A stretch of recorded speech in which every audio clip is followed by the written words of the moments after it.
Thank you, patrons. What up, nerds? Welcome to the Nerdy Narrative.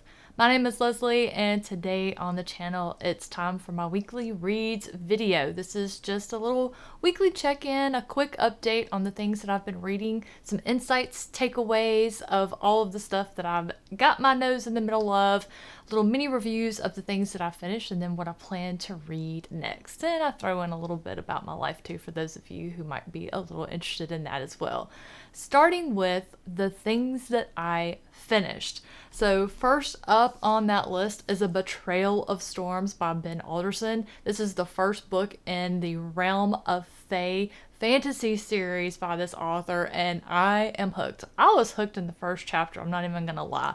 I did film a review for this yesterday. I am going to work over the weekend to get that ready to go up on the channel next week for those of you that would like a little bit more in depth about my thoughts and opinions other than, oh my gosh, this is my latest 5-star read. Love, love, love. Ben Alderson, auto by author. If you need more than that, tune in to the channel for that next week. As far as what I am still currently actively reading, I am almost done with The Land of the Living and the Dead by Shauna Lawless. I have that much left to go, not much. Oh my goodness. Imagine for me, if you will, you're boiling a pot of water, you're gonna cook some spaghetti noodles, and you're watching the pot, because I know they say a watch pot never boils. It does. You just gotta watch it long enough. But you know when that water starts kind of rumbling, it's just that slow roll. It's not bubbling quite yet, but it's right there on the edge of boiling. That is what the vast majority of this book has been like. It is the third in a trilogy. It's the culmination of all of the things, all of the scheming that's been going on by Tomas of the Descendants and Gormfla of the Fomorians. And in addition to these two immortal races, or I would say as a result of these two races, Ireland is at war. And it's all coming to a head in this book. But like I said, we've got that slow roll of that water about to boil. I think I've just reached the part where it's about to start bubbling. Really enjoying this. If you like historical fiction, Irish mythology, folklore, I think you would love this series. If you loved The Last Kingdom on Netflix, you will absolutely have a phenomenal time with this series. I would definitely recommend the audiobooks, especially if you're someone like me and you just look at these Irish names and places and you're going, that's a whole lot of letters that don't normally go next to each other. They're squiggles, some of them are tilted funny. The audiobook can help you with that. And the narrators are amazing. I've enjoyed all of the narrators that are narrating this book so far. I hope to finish it in the next couple of days. Before I talk about what I'm excited to read after I finish The Land of the Living and the Dead, I have one more book that I am actively reading to chat about. That is The House of Leaves by Mark Z. Danielewski. I'm not sure how to pronounce his last name, but I bet you've heard of this book. Okay, I've been working on this book for a few days. As you can see, I'm not that deep off into it. I've read 18 pages plus the introduction. This is one of those books you are going to need to read the introduction because that plays a very important part to the allure of this book. Now, the first two chapters are written almost like research papers. It's very to the point, it's very clinical, it's stilted even. The footnotes are where it's at though. So what I am gathering so far is this finished copy that I have in my hands is the result of one of the gentlemen who found it. One of his friends called him up and said, hey, there's this old weird guy that died in my apartment complex. We're going to go in his apartment because I still have the keys from earlier when I let the authorities in.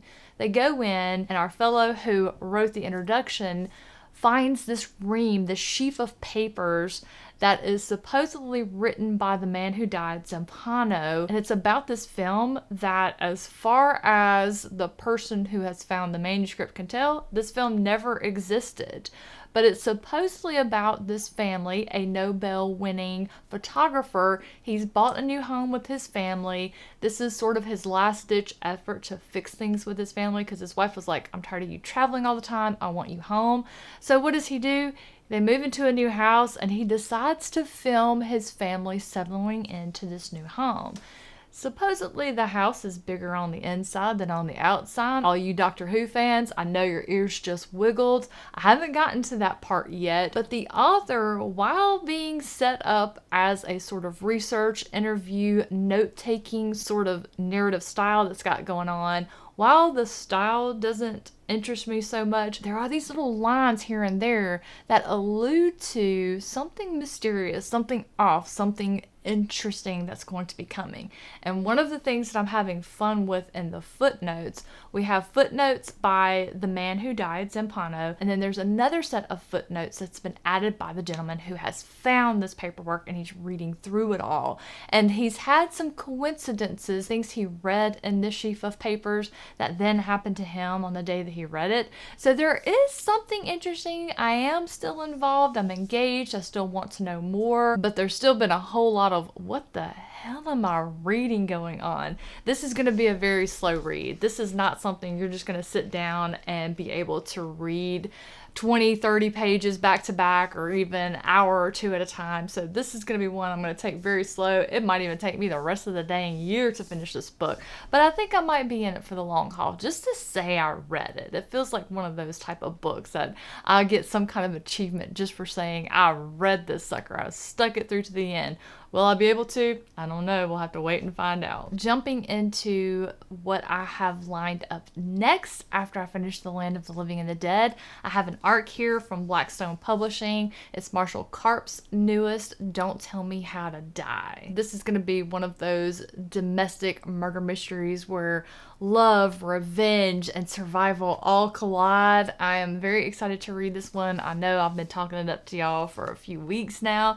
So that one is absolutely going to be next. I'm also going to start We Solve Murders by Richard Osman. This is a brand new series. We've got a brand new detective duo in this one and a brand new murder mystery to solve. I'm so excited. Richard Osman is the author of the Thursday Murder Club series. I'm excited to see what he's going to do with this one. I have had a hold on this one at my library since it published. I have been eagerly awaiting. I finally got the alert yesterday that it was available, and that brings us to the end of my reading. You may be thinking, Leslie, you really didn't read a whole lot this week, girl. What have you been doing? Well, I have watched a whole bunch of NBA. I went to the Orlando Magic Indiana Pacers game Monday night. Oh my goodness, y'all. Spoiler alert, I'm actually filming this Thursday afternoon. My throat is still a little bit sore from all of the screaming that I did. Our boys played so hard. Paolo Banchero scored 50 points. My boy Jalen Suggs, who's one of my favorite players for the Magic, he was out there just doing phenomenal things. It was such a good game. I was hollering so hard. I've got 3 games coming up in November that I'm going to get to go see them play live. So excited. I also accidentally stumbled upon the new season for Ink Master has started. There was already 3 episodes streaming. I watched all 3 of those. The thing that they're doing this season is they brought in 10 OG tattooers. These are people who have been tattooing for over 10 years. And then we have the young guns who have been tattooing less than 10 years. So the first thing it starts out, they are going to weed 2 off of each team so they compete against each other. And now it's the OGs against the young guns, just competing to see where experience plays a huge role in the art of tattooing. So I love that show. I have watched every season. It's where I did all of my research before I started getting my own tattoos. So I have just always been a huge fan of that show. So excited to see what that one's gonna do. We got season 1 wrapped up, so now we're ready to dive off into season 2.